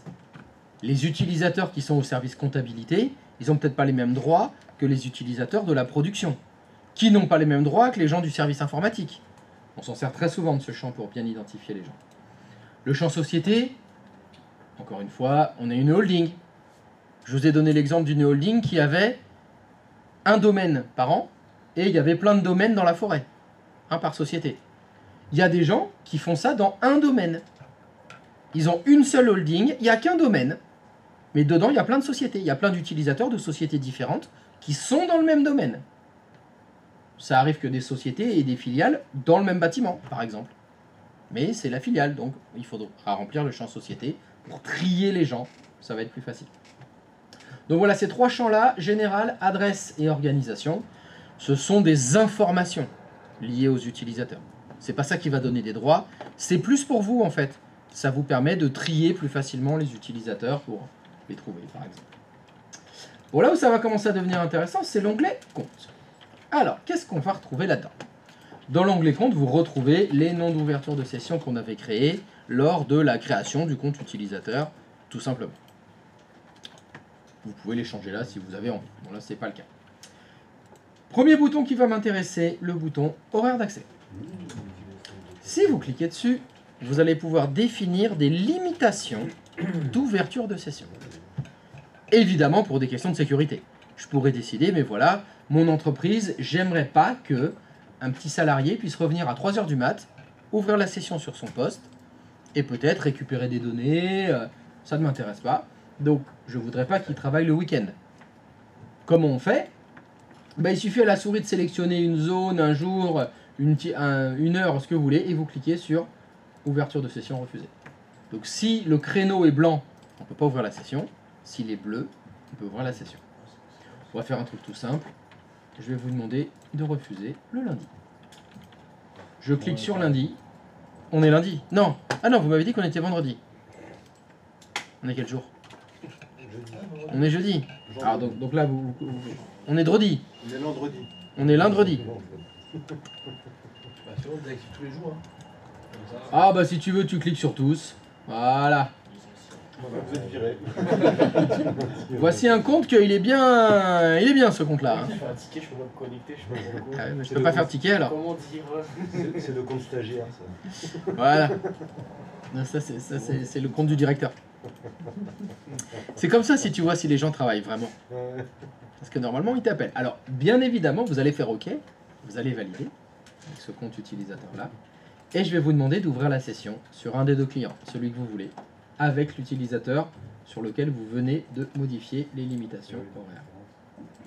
Si c'est déjà ouvert, qu'est-ce qui va se passer?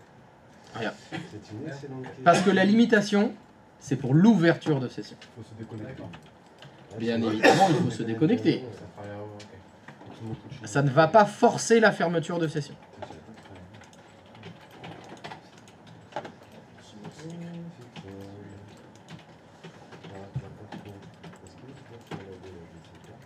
Est-ce que ça va tout dire?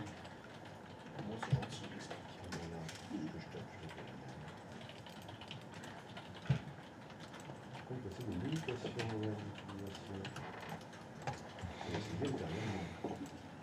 Ah non, ça a rien.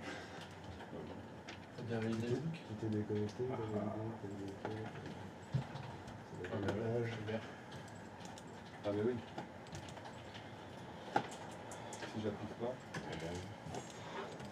c'est la couche d'application. C'est la couche d'application. Qu'est-ce que c'est que ça, la couche d'application? Non mais dans le bâtiment.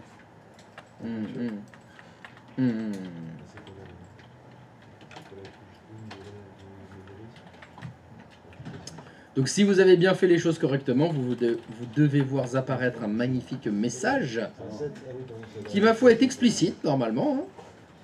Ça dit bien. Votre compte possède une limitation horaire d'utilisation qui vous empêche de vous connecter actuellement. Réessayez ultérieurement.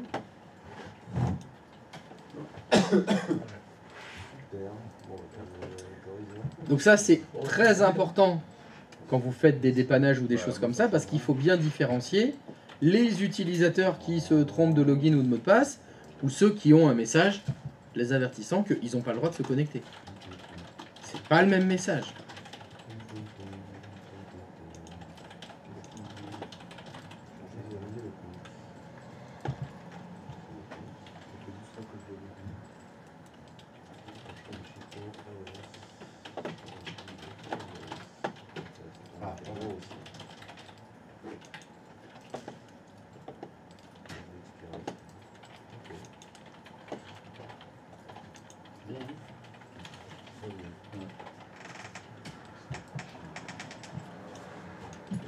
Ça limite, ça limite?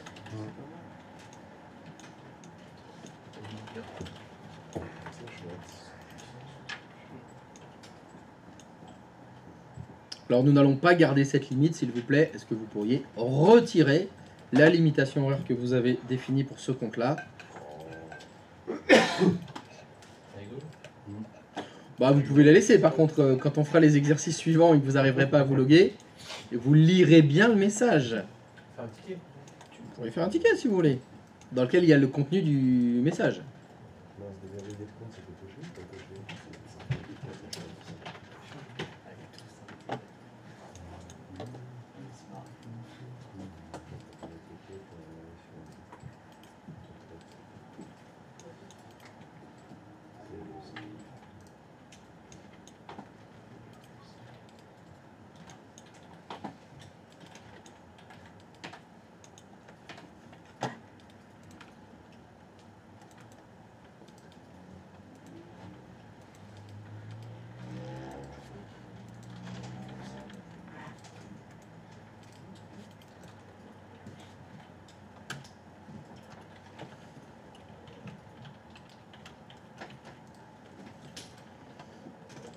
Ah, c'est bon, je peux me reloguer.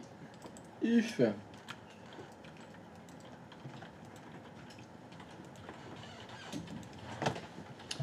Donc après avoir remis les ouvertures de session autorisées tout le temps, vous avez vérifié que vous réussissez à ouvrir la session? Oui. Oui. Très bien.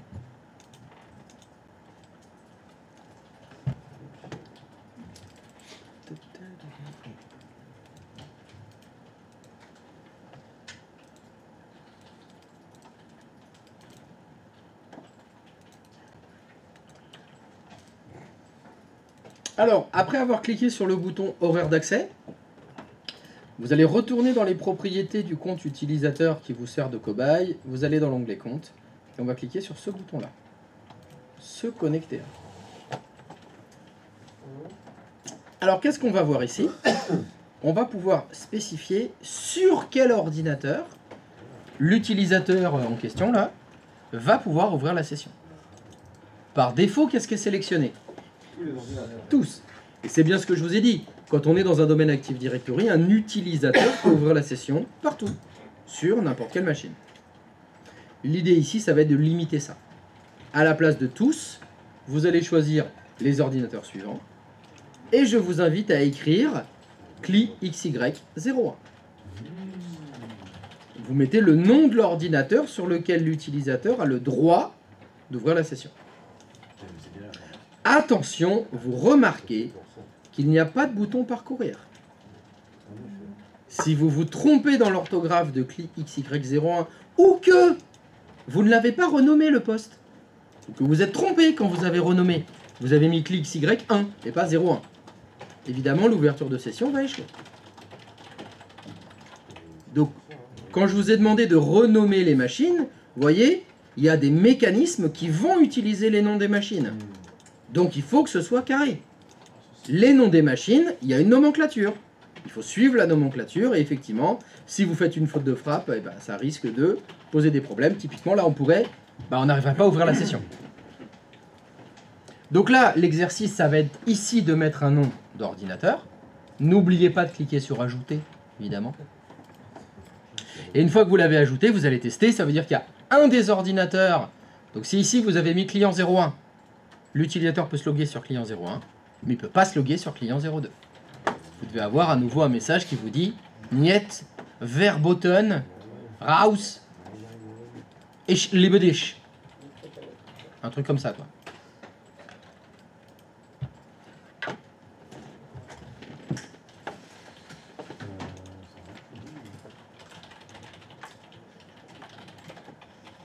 Donc normalement, on est censé pas pouvoir se connecter au client du numéro de... Voilà. T'as écrit quel nom de client, là? Bah, moi, j'ai mis client 01, Donc tu peux te loguer que sur client 01, normalement. normalement. C'est déjà ça qui m'inquiète. Ah si, c'est bon. Votre compte est configuré de telle sorte que vous ne pouvez pas utiliser ce PC. Essayez un autre PC. Ah, ouais. Ça va. Ça fait plaisir. Alors par contre, est-ce que l'autre PC, ça fonctionne? Ouais. Ça fait zizi.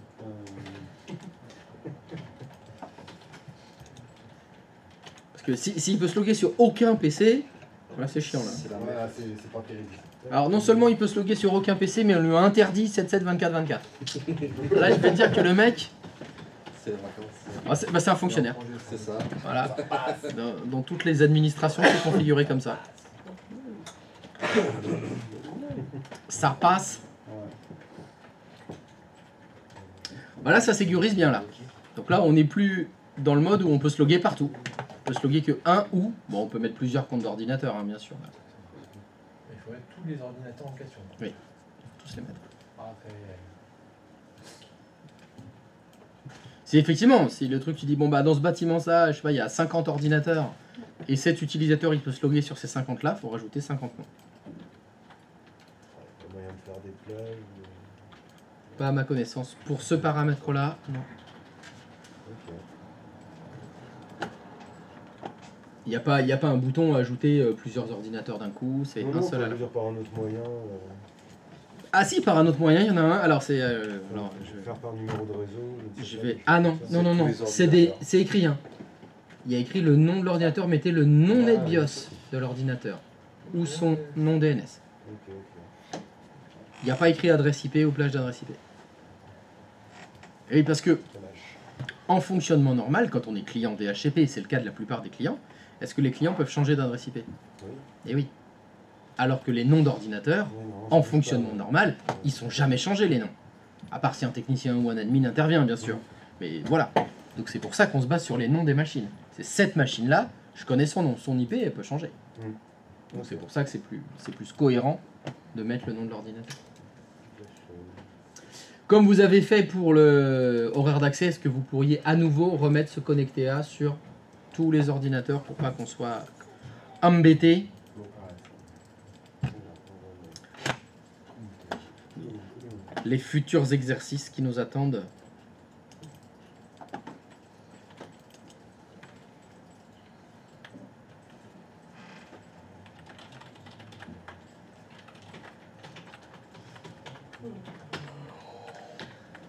Oui, il va falloir aller boire un café, je crois. Hein.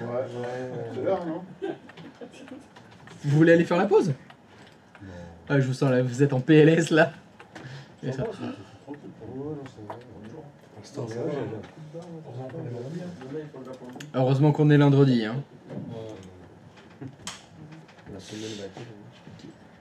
Très bien. Ouais, faut Alors, passer une en dessous. semaine de 8 jours, hein. Ah ouais. Donc en dessous de ces deux boutons, vous trouvez une case à cocher qui s'appelle déverrouiller le compte. Oui, j'ai vu ça. Alors attention, ça c'est une nouveauté, le verrouillage des comptes. Parce que attention, ça fait combien de fois d'affilée que je dis attention là? Faites attention. Attention. Il faut faire attention. Artung, exactement. Ne confondez pas déverrouiller un compte d'activer un compte. Il y a des comptes désactivés. Ça, vous connaissez déjà les comptes désactivés. Ouais, ouais, ouais. C'est la petite flèche noire qui est vers le bas. L'activation ou la désactivation, ça se fait à la main, entre guillemets. C'est l'administrateur qui dit ce compte, je l'active ou je le désactive. Vous l'avez vu quand on l'a créé, par exemple. Quand vous avez créé un compte, vous pouviez choisir ce compte est désactivé. Là, on parle de verrouiller, déverrouiller les comptes. Ici, ça n'arrive que dans un seul cas, si vous avez mis en place des stratégies de verrouillage de compte liées aux échecs de mots de passe. Tout le monde a une carte bleue. Que se passe-t-il si vous vous trompez 3 fois de code? Ça bloque, ouais. Elle est verrouillée. Vous ne pouvez plus l'utiliser. Mais dans Active Directory, il y a des stratégies de mot de passe qui existent où on pourrait faire la même chose, c'est-à-dire décider. Si un utilisateur se trompe de mot de passe 3 fois, ça verrouille le compte. Ça fait que l'utilisateur, il peut plus se loguer, même s'il met le bon mot de passe, hein, bien sûr. Dans un cas comme celui-ci, on peut venir ici et déverrouiller le compte. Alors, les stratégies de mot de passe, on verra ça plus tard. Au moment où on verra les stratégies de mot de passe dans le futur, je vous demanderai de vous souvenir du passé. Je vous dirai, vous vous souvenez, il y avait un endroit où on pouvait déverrouiller les comptes verrouillés. Et là, vous me direz, bah bien sûr qu'on s'en souvient. C'était dans l'onglet compte des propriétés d'un compte utilisateur. Et là, on pourra déverrouiller les comptes qui sont verrouillés parce qu'ils se sont trompés trop de fois de mot de passe. Par défaut, il n'y a pas de stratégie de verrouillage de compte. Donc c'est-à-dire que là, le compte utilisateur de Brigitte, vous pouvez vous tromper 300 fois de mot de passe, 301e fois vous mettez le bon mot de passe, ça s'ouvre. Pas de problème. Évidemment, on mettra en place ces stratégies, mais ça c'est plus tard. Donc plus tard, futur, souvenir du passé, passé du présent, c'est maintenant. C'est bon? Parfait. En dessous, vous retrouvez les cases à cocher que vous aviez eues quand vous avez créé le compte utilisateur. Donc ça peut être, il devra changer de mot de passe, ne change pas de mot de passe. Vous avez en plus des trucs un petit peu plus complexes comme les chiffrements, si vous avez du cryptage, si vous avez aussi enregistrer le mot de passe avec un chiffrement réversible. Bon, ça c'est un petit peu du gadget, vous n'allez pas vous embêter avec ça. Dans ces cases à cocher que vous utiliserez, ce sera en général l'utilisateur devra changer de mot de passe parce que vous avez changé son mot de passe et il faudra que lui mette le mot de passe que lui seul connaît. L'utilisateur ne peut pas changer de mot de passe si vous créez encore une fois un compte de stagiaire, on les retrouve, le mot de passe n'expire jamais. Si vous voulez justement ne pas avoir de stratégie de mot de passe au bout d'expiration de mot de passe au bout de 2 fois, 2 mois, 3 mois, etc. Et voilà, le compte est désactivé ici, donc ne confondez pas le verrouillage et le désactivage. C'est pas la même chose. Vous voyez qu'ici, pour le compte est désactivé, je peux cocher cette case, ça va désactiver le compte. Et si je veux l'activer, je viens la décocher. Alors que vous ne pouvez pas cocher une case, verrouiller le compte. On ne peut pas verrouiller un compte à la main. Un compte, ça se verrouille tout seul si il s'est trompé 3 fois de mot de passe. C'est tout. Donc souvent on confond les deux, la désactivation et le déverrouillage, c'est pas pareil. Et enfin la date d'expiration du compte, ici, j'ai créé un compte, c'est un CDD de 3 mois, le gars il part dans 3 mois, je mets ici une date d'expiration fin juillet par exemple. Qu'est-ce qui va se passer fin juillet? Le compte va être désactivé. Ça va désactiver le compte, tout simplement. D'accord? Onglet suivant. L'onglet profil. Alors, dans cet onglet profil, ça va traiter des profils utilisateurs. Petit rappel, c'est quoi la différence entre un compte utilisateur et un profil utilisateur? Profil utilisateur, c'est un dossier. Un profil utilisateur, c'est un dossier qui contient quoi? Ses documents, L'environnement de travail. tout son environnement de travail, ses images, sa musique, ses raccourcis, ses favoris internet, plus une petite partie de son registre. Vous vous souvenez? Quelqu'un se souvient du nom du fichier? Elle est locale. Raté, c'est pas le nom du fichier ça. Nature. Ah oui. Presque. NT-user.dat. NT-user, voilà. C'est NT-user.dat, le nom du fichier qui correspond au profil de l'utilisateur. Alors, on se retrouve ici dans la possibilité de mettre en place ce qu'on appelle les profils itinérants. C'est quoi les profils itinérants? C'est un profil utilisateur qui va itinérer avec le compte utilisateur. On va prendre un cas de figure pour expliquer ça. Lorsque Brigitte ouvre la session sur le client 01, si Brigitte met des fichiers dans son dossier document, ces fichiers sont stockés sur le disque dur de quelle machine? Du client 01. Si Brigitte se logue sur le client 02 maintenant, le lendemain, aujourd'hui, elle s'est loguée sur client 01, elle a mis ses fichiers dans documents, tout va bien. Le lendemain, elle ouvre la session sur le client 02. Est-ce qu'elle retrouve ses documents? Non. Parce qu'ils sont sur le disque dur du client 01. Ça s'appelle le profil local. Il faut que Brigitte fasse l'effort d'aller jusqu'au client 01 pour se loguer sur cette machine-là. Vous avez des entreprises dans lesquelles les utilisateurs n'ont pas de machine dédiée. Ils n'ont pas de PC exprès pour eux. Le cas le plus souvent utilisé, c'est les call centers. Les call centers, c'est quoi? C'est des entreprises de hotline. Et quand le salarié il arrive le matin, il y a un grand espace où il y a 50 PC. Et il prend n'importe lequel. Il n'a pas son PC, son bureau, sa chaise, etc. Donc il arrive sur un PC, il se log. Bon bah bien sûr, le profil qui est sur cette machine, il est sur cette machine-là. Si le lendemain il se log sur une autre machine, il n'a pas son profil. Il n'a pas les fichiers qu'il avait hier. Donc le principe du profil itinérant, ce sera dire, lorsqu'un utilisateur ouvre la session sur son poste, le profil qu'il utilise va être téléchargé depuis un serveur de fichiers. C'est-à-dire qu'on l'a préparé à l'avance, et on a mis dans un serveur, contrôleur de domaine, serveur de fichiers, n'importe quoi, un partage, et ça va télécharger son profil depuis le serveur et ça le pose en local. Ce qui fait que l'utilisateur, il peut travailler, il a ses documents. Quand l'utilisateur, il a fini de travailler, il ferme la session ou il arrête son ordinateur, le profil, il est téléversé sur le serveur de fichiers. Donc la mécanique du profil itinérant, c'est ça. J'ouvre la session, le profil est téléchargé depuis le serveur, je travaille, je ferme la session, le profil, il est téléversé sur le serveur. Donc tous les fichiers qu'il aura enregistrés, etc. seront enregistrés. Sur le serveur. Ce qui fait que si aujourd'hui, C'est un peu comme un je... drive, quoi. C'est ça, mais c'est exactement comme un drive, sauf que c'est local, hein, bien sûr. Ouais, voilà. Je suis aujourd'hui sur le client 01, je travaille. Mon profil, il a été téléchargé ce matin à 8h, quand je suis arrivé. Il est 17h, je m'en vais, je ferme la session, le profil est téléversé sur le serveur. Le lendemain, je me log sur le client 02, mon profil est téléchargé depuis le serveur 01, je travaille. 17h, je ferme ma session, le profil il est téléversé sur le serveur. Ouverture de session, téléchargement. Fermeture de session, téléversement. Mais ça laisse aucune trace sur l'ordinateur? Si, ça laisse le profil sur l'ordinateur. Il y est.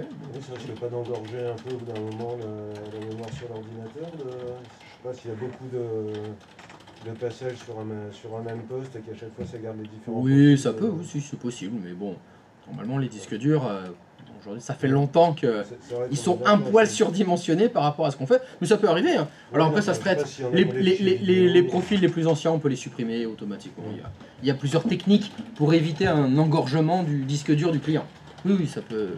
C'est à long terme, oui, ça risque d'engorger les disques durs. Mais en général, quand on met en place les profils itinérants, c'est quelque chose qu'on anticipe.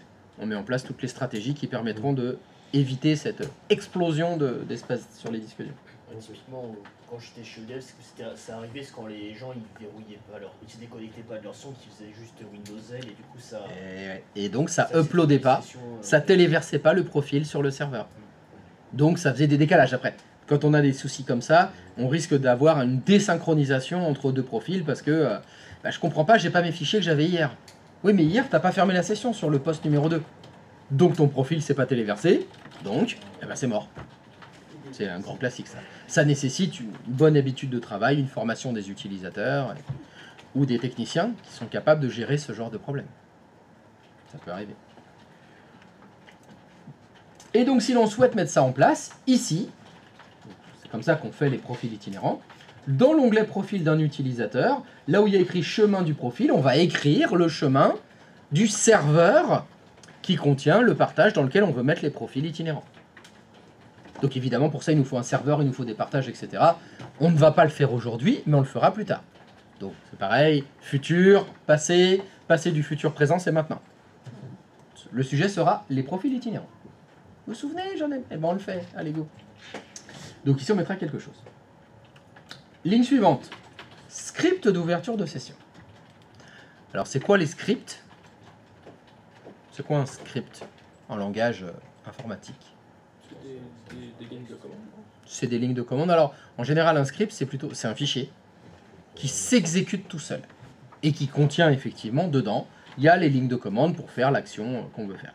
Bon bah ici, ce qu'on appelle le script d'ouverture de session, c'est un script qui contient des commandes et qui va s'exécuter à quel moment? À l'ouverture de session. À l'ouverture de la session. Donc ça va être le cas où on va vouloir qu'il se passe des choses quand Brigitte elle ouvre sa session. Comme désactiver Windows Update. Par exemple, ça peut être désactiver Windows Update, ça peut être lancer le bloc-notes.